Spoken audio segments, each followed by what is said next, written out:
Begitu juga kita boleh tahajud. Bib, boleh nggak saya habis tarawih malam bangun lagi, lalu saya tahajud? Boleh. Ya. Bahkan yang namanya tarawih itu enggak ada batasan jumlahnya. Kita di Indonesia sering ribut tuh, 23 apa 11 Bib, mana yang benar nih? Ya. Akhirnya gara-gara ribut itu kemudian terus beda masjid, terus nggak mau ngucap salam. La haula wala quwata illa billah. Ya.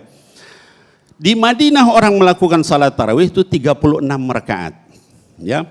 Di tempatnya Habib Ali bin Husain, ya dulu di Hadramut, itu orang tarawih 49 rakaat. Dalam satu tempat yang lain 51 rakaat. Ya. Dan itu sejak dulu, sejak zaman para sahabat yang pindah ke sana. Kalau ditanya kenapa di Madinah begitu lama? Kata para sahabat yang di Madinah, kami ini nggak ada tawaf. Di Mekah mereka beres tarawih, mereka tawaf, maka kami tambah rakaatnya jadi 36. Sahabat-sahabat yang di Yaman, kenapa sampai 41? Bahkan 49. Kata mereka, Mekah itu orang salat tarawih di Masjidil Haram itu ta'dil sama dengan 100.000 rakaat.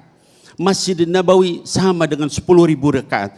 Kami di Yaman di Hadramut tidak termasuk di antara itu, maka kami tambah lagi jumlah rakaatnya. Allahumma salli ala Sayyidina Muhammad.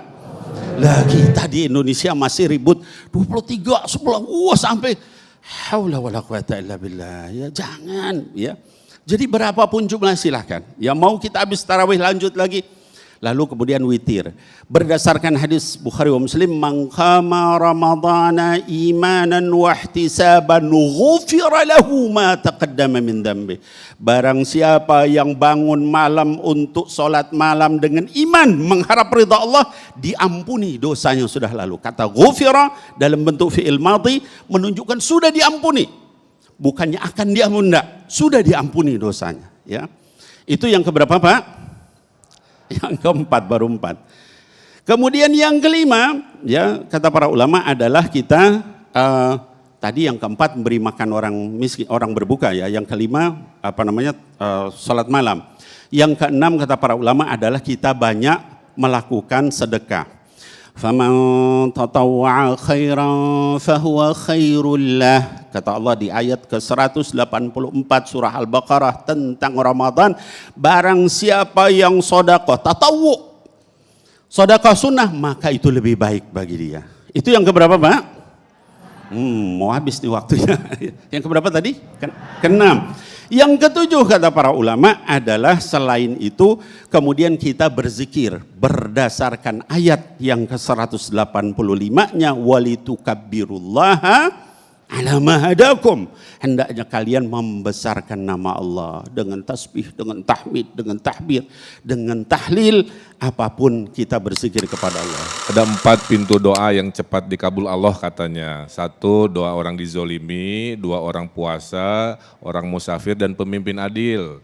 Saya sedang jadi musafir, sedang berpuasa, insya Allah pemimpin adil. Makanya saya doakan semua pemirsa yang nonton panjang umur, berkah selalu, amin, dan lancar suplai minyak gorengnya, amin. Nah jadi maknanya. Nanti patut ini kita gali tentang minyak goreng. Tapi dimulai dari makna puasa bagi Kang Enes. Ya, makna puasa sahrus sabar, jadi kita paling utama itu berlatih kesabaran. Karena keluar dari rumah godaan luar biasa kan. Godaan terhadap apa yang dilihat, apa yang didengar. Kedua, hikmahnya ini kan bulan pengampunan. Makanya saya pribadi mengajak warga Jawa Barat, pemirsa TV One untuk tidak henti-hentinya memohon ampunan. Karena pintu pengampunan lagi dibuka, Bu, seluas-luasnya gerbangnya kan begitu. Juga mencari berkah, ya. Tadi amalan yang sedang saya jalankan adalah seperti yang Habib Nabil sampaikan. Kalau Habib Nabil berdakwahnya dengan fikih dan ilmu, saya berdakwahnya dengan kekuasaan. Jadi dengan tanda tangan kalau Pak Gubernur. Pak Gubernur tanda tangan, wahai masjid-masjid di Jawa Barat, tolong sediakan takjil di buka puasa. Itu saya lakukan di awal Ramadan ini. Mudah-mudahan se-Jawa Barat taat pada gubernurnya ya, sehingga membukakan takjil bagi yang berbuka. Nah itu salah satu contoh amalan-amalan yang saya lakukan. Kedua tentunya tegaknya agama itu kalau kita selalu bersandar pada ilmunya ulama, adilnya pemimpin, dermawannya orang-orang kaya dan diijabahnya doa-doa duafa. Makanya bersedekah juga menjadi salah satu diperbesar ya. Dan sedekah itu macam-macam, mungkin ada yang sedekah waktu seperti saya, atensi, ada sedekah ilmu, ada sedekah harta. Nah saya yang sedang saya lakukan yang paling optimal hari ini adalah sedekah keputusan Bu. Jadi hari ini saya meluncing ibu-ibu warga Jawa Barat bisa pesan minyak goreng via aplikasi dikirim ke rumah. Jadi nggak perlu ngantri lagi. Ya nanti dikirim ke rumah, biaya kirimnya ditanggung oleh pemerintah Provinsi Jawa Barat, kira-kira begitu. Alhamdulillah. Nah, mudah-mudahan ibu nggak usah panik lagi, ya ngantri-ngantri sana sini karena saya bersedekah dengan inovasi lah kira-kira begitu. Tamu yang mulia ini perlakukan dengan mulia. Tamu yang istimewa ini perlakukan dengan istimewa.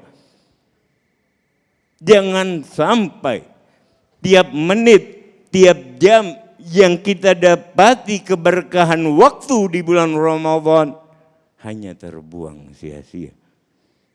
Bukankah setiap tasbih bernilai lipat-lipat ganda? Bukankah setiap hembusan nafas di bulan ini dihitung ibadah? Bahkan tidurnya orang berpuasa di bulan ini dinilai ibadah.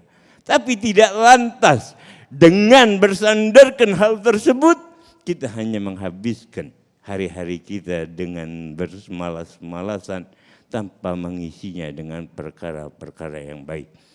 Al-Imam Al-Habib Abdullah bin Alwi Haddad di dalam kitab Nasaih Diniyah mengatakan, esensi dari puasa adalah bagaimana kita dapat merasakan lapar dan dahaga di bulan ini sehingga dapat menghidupkan basirah hati kita karena kita telah menekan bagaimana hawa nafsu yang merupakan kecenderungan manusia yang bersifat dari hewan dapat tertunduk di bulan ini.